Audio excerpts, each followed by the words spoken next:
First of all, praises to the Most High.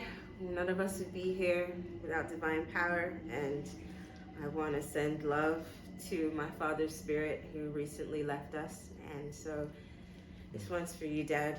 You know, we didn't have the most calm and smooth sailing relationship, but I'm glad we were able to come together at the end, and it's giving me power to speak today, speak my truth. So thank you guys so much for having me here. I really appreciate it and the invitation. Thank you for being here.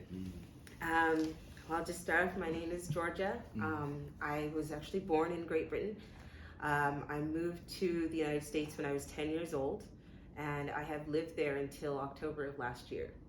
So depending on who you're speaking to, I'm either English or American. My family was very heavy in the tech sector. My father was actually in Saudi Arabia for 2 years, setting up their internet in the early 80s. And so I grew up writing programming code. I've been writing DOS code since I was 5 years old. And I was one of those people you heard about in the 80s writing, you know, viruses and things like that, a little mischievous. I used my powers for good though. I was basically a nerd growing up, and I'm actually very proud of that. My mother got me into a lot of sci-fi and things like Doctor Who and Star Trek and Star Wars and things like that. But when I was about 2 years old, she started getting to certain Christian religions. And so she raised my other two siblings in that way, where I was still in this realm of all this wonder and mystical things. And so it created a rift. And with my father working and the change in religion, it created a very tumultuous home. My father was very monetarily successful. He went to Oxford University. We lived in Harrow, Wembley. We had nice homes. And my parents were always on this kick of making sure we were in good neighborhoods, good schools, and all of that. And unfortunately, with how the world works, that technically places you away from your people. So even when we lived in Wembley, the neighborhood that we were in, my parents had to fight to get in that house. It was a mostly Jewish neighborhood. I went to a Jewish school, Jewish ballet school, everything like that. And when we moved to California, we lived in a city and a town that was mostly Asian. So from the most part, I have not been raised around my people. I've never had a teacher that looked like me. I've never had a boss that looked like me. Even the city that I live in, if you go to the grocery store to see another person that's melanated, it's like, hey, how you doing? Like, let's exchange phone numbers and have a picnic, you know, because it's so rare.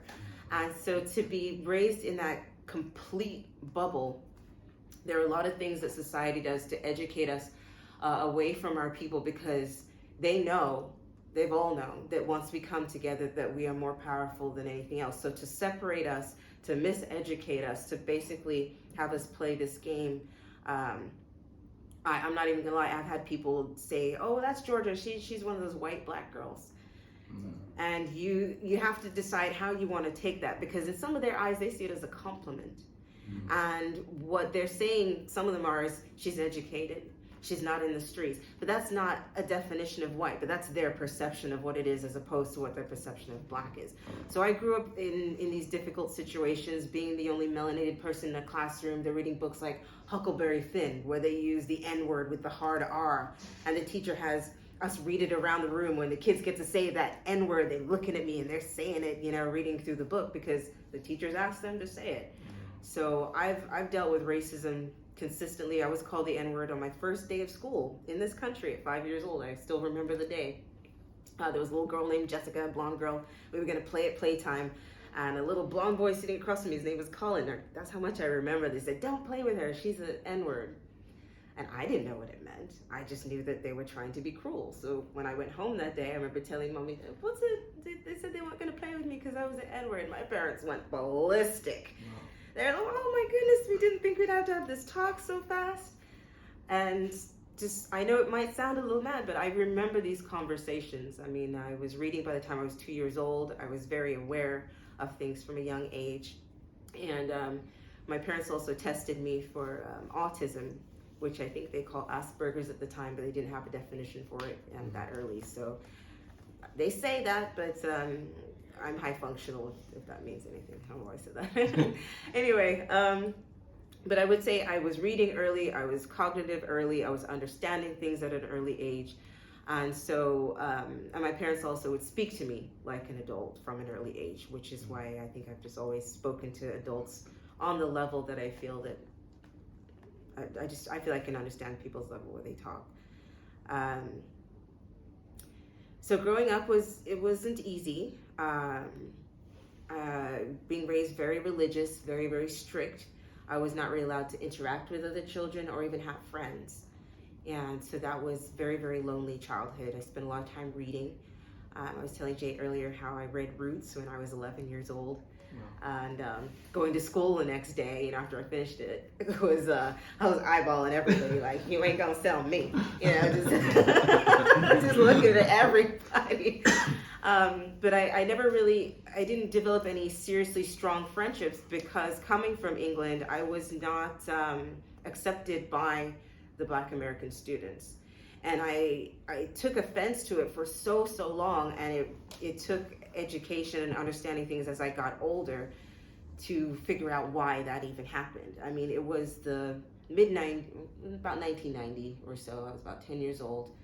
And that's when I started to see much more divide with people. I started to see hip hop and music changing. I started to see just our styles. Like in 1992, we had the cross colors outfits. I don't know if you guys know about that. That's when Kid and Play was big, and people wearing their clothes backwards. What was those kids' names? Crisscross as well, yes. We had our own brands, and they were based off, they had like African colors, people wearing dashikis in school, and it was a really beautiful time for hip hop. I think it was probably the last pure time for hip hop, because after that we started moving into the gangster rap, and that was okay, but we need to understand that that was also the same time in America where a lot of these producers were buying stock in the prison system, and they understood if we flow a message out, people are going to copy what they see, and they're going to fit the narrative, which is going to justify us locking them up. I know that was a big jump from going from talking about my life to the system, but what I've just observed, and I'm going to keep bringing up being raised religious, because the type of religious environment I was raised in kept us very separate from everybody else. So everybody is you just observe them. You don't get to be a part. You don't get to go to those school parties. You don't get to carry yourself the way everybody else does. You're just kind of like Jane Goodall with the monkeys. And so you're learning from the outside. And what it teaches you is that people they go with the flow, but it's a setup flow. Now, the United States has all kinds of media and all kinds of things that they use in little ways to, I guess, spread their messages. And there's a lot of people who defend what they see in the media, saying it doesn't affect us. I don't know any of us who, as an adult, will come out of a movie theater. Let's say we watch a kung fu movie. When you come out of that, you feel amped. Like you want to, even as grown-ups, we want to do it. So how much more so the younger generation, when they see and hear things, are they going to copy? And I mean, children can't raise themselves. They are raised based on their environments, things that happen to them. And so what these folks in charge have done, the powers that be, they figured out, okay, people copy what they see. Let's decide to give them what we want them to be. And so they feed you a narrative. Things like even the BET channel, they'll say, this is what it means to be Black. And if you don't fit this definition, you're not going to be recognized as Black by your other counterparts. You're going to be rejected. So they'll have all this kind of, I hate to say the word, coonish behaviory, buffoonery, the minstrel shows. They say, well, if you don't act like that, we're not going to respect you as Black. And on the social level, as a school-age child, you're seeing this behavior. And I'm like, well, I come from England, and I have the folks over there don't really act like that, and they're still my people. But you want me to act this way, or I'm not going to be taken in by these people. It's a very interesting thing. So when I was trying to date and make friends, I had African-American students just looking at me like, no, we're not down with you. And I don't blame them now. Back in the day, I was just like, why are they rejecting me? Like, I'm your people, I'm your folks. But the fact is, they had already been told what Black was, and I didn't fit that narrative. And they had been told what Black was through the media, through the music. They say, this is what you have to fit in to be considered Black. And if you're not, you're suspect. So for me, I could make a decision. I could sit at home and do nothing and just cry about being rejected, or I could go with the people who welcome me with open arms, which is what I did, which was pretty much every other group. So at 12 years old, I was sitting at school crying, I'm lonely and sad, and 3 girls walked up to me. They said, "We want to be your friend. What's up? Why are you crying?" One girl was Mexican, one girl was white, one girl was Indian. And to this day, keep in mind, I'm 12 years old. We're still friends on social media. We still keep up with each other. And I didn't become super close with them, but we linked arms. And it was just having these 4 different nationalities. We're walking around the playground, and everybody was separating themselves into racial groups at this time. It was very strange. And we just decided to defy that. This was our little unity. We're 12-year-olds. We're going to walk around together, arm in arm, because we believe in everyone should be on the same level. But what I'm saying is we were being fed what each nationality was supposed to be. And if we don't respect that it's a setup, we're going to constantly be victims to that setup. So for me, getting older, I wasn't into the things a typical Black girl would be into. I loved action movies and science fiction and kung fu and comic books. I've got a comic book collection that rivals most guys. I played hockey for 5 years. I was into computers and tech, and I was typically the only Black girl in that environment for most of the things that I was doing. Not because I wanted to be something else, but because these are the things that interested me. And unfortunately, I didn't have my folks around me that were interested in it too. I'd say there's a lot more now, but I also feel like I was a pioneer in that. There's a lot more people into comic books, and they're like, "Oh yeah, we wish we could have been into that, but we were made fun of by our family." I was as well. My family used to tease me, especially with music. When gangster rap got really big, I would say about 93, 94, I turned away from it. I didn't listen to rap anymore. The main reason was I couldn't play the radio in front of my mom. You know, I have a deep respect for my mother. I'm not gonna play bitches and hoes where my mom can hear it. So, funny thing happened. I used to take an art class, and there were some students, they used to play rock music and stuff on their stereo in class. And I'd be like, "I don't listen to that head banging noise," and I'd make fun of it. And then I heard a song by a group called Nirvana called "Smells Like Teen Spirit." And I don't know, that it just shook me. I ran home and I listened to every rock and roll station till I could hear that song again. And then I started learning other rock music and rock bands. And for me, when the time gangster rap was the heaviest, and I felt like my people were being pummeled with this music that was degrading us, degrading our history, degrading everything that we stand for, I just went over to rock and roll. And then I learned about K-pop and other types of music. So while I still did respect the history, I still respected the R&B and hip-hop of my generation before, what I saw it becoming, I had to reject it. And in rejecting that, because I don't think people realize that the music that you listen to, especially as a youth, it defines your social group, it defines your fashion, it defines your speech, how you carry yourself. And the fact that they have so much control through this music, we have to hold them to a standard. Otherwise, we're just letting them do anything like they are now. Like, I remember when I was a child, there was music for adults and there was music for children. Now those lines are completely blurred. Like, I'm not against like these top hip hop artists at all. They're doing their thing, they're making their paper. What I am against is where that traffic is being directed. The children don't need to know that. And with social media and things like that, parents have a less sense of control. And a lot of them are just like, well, I did it, you know, I had my day or what have you. But as an outside observer, I feel it's very damaging. It's very damaging. At the same time, people are clinging to this idea that that's what makes you Black. If you're down with this culture, down with this music, down with this scene. And I think I was about 20, when did I start working? I think it was about 24, 25, when I made one of my closest friends.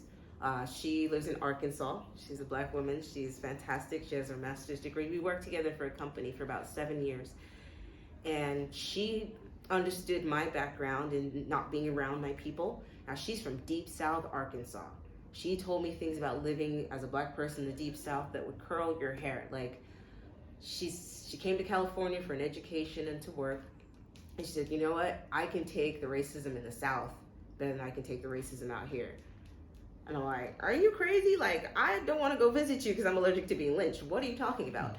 And she'd be like, no, out there, they'll just outwardly overt you, call you a name, or you just know what road not to go down or what town not to be in after 6 p.m. Out here, everybody's smiling at you, but they will shank you in the back. That is the difference. She said, I'll take the racism that is overt and in my face. Like overt racism, Trump, covert racism, Biden. Like she'll take care of racism in her face.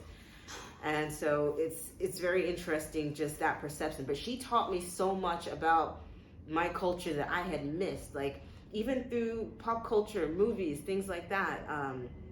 We would sit together on our lunch break and watch this American TV show called Martin or Living Single. We talk about Black history. And she's a Baptist, like she believes in that Christian religion, but we had some of the best discussions, and I learned so much from her that I know that just being in her presence, in her realm, has helped me a lot. So, and that's happened every time I've had contact with melanated people. Like even if we disagree, the vibration that comes to me, the messages that come to me they're profound, and I have to take it for what it is.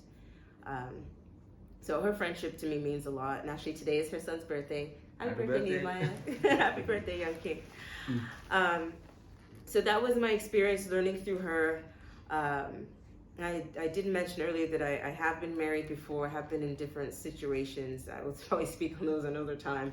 But what I will say is that when it comes to partnerships and couples in the United States versus here,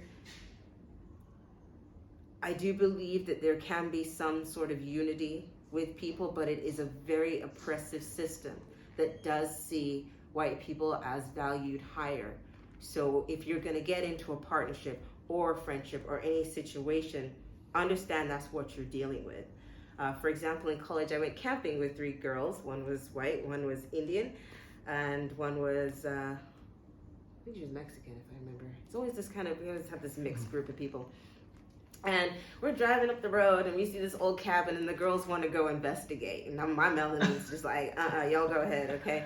And I'll be in the car because you know what'll happen? That movie is not coming to life. Thank you. I said, it's not a joke, but what'll happen is, okay, we got the white girl, Melissa. You'll go missing. They'll send out search party dogs. You'll be on the news. Everything will be going. They'll be like searching out, you're treading the lake and everything, looking for you for like 2 months. We got the Indian girl, like Nita. They'll look for you for a couple weeks. They'll do their due diligence. You know, they'll put some work in. And the Mexican girl, I'm just like, girl, they might send out some dogs, but for you, they'll be like, what, black girl? Okay, so y'all go ahead. You ain't coming back. Yeah, right? Go ahead, do your thing. I'm gonna be right here.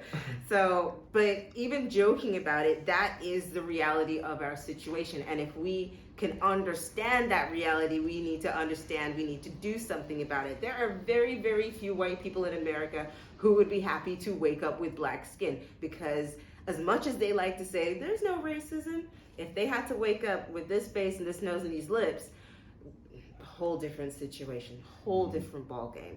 And some of them feel like they understand our plight because maybe they have mixed grandkids or what have you. But until you've lived it, you're not gonna know. You're not gonna know. And everybody's experience is different. But what I will say is the United States racism is on another level. I don't know if my perception of life would be very different if I grew up out here as compared to out there, but it's just done differently. It's just done differently. So I do feel like here, coming back to England, I do feel a little more sensitive towards it. I do have a heightened, sensitivity towards it. But overall, it's been okay for me here.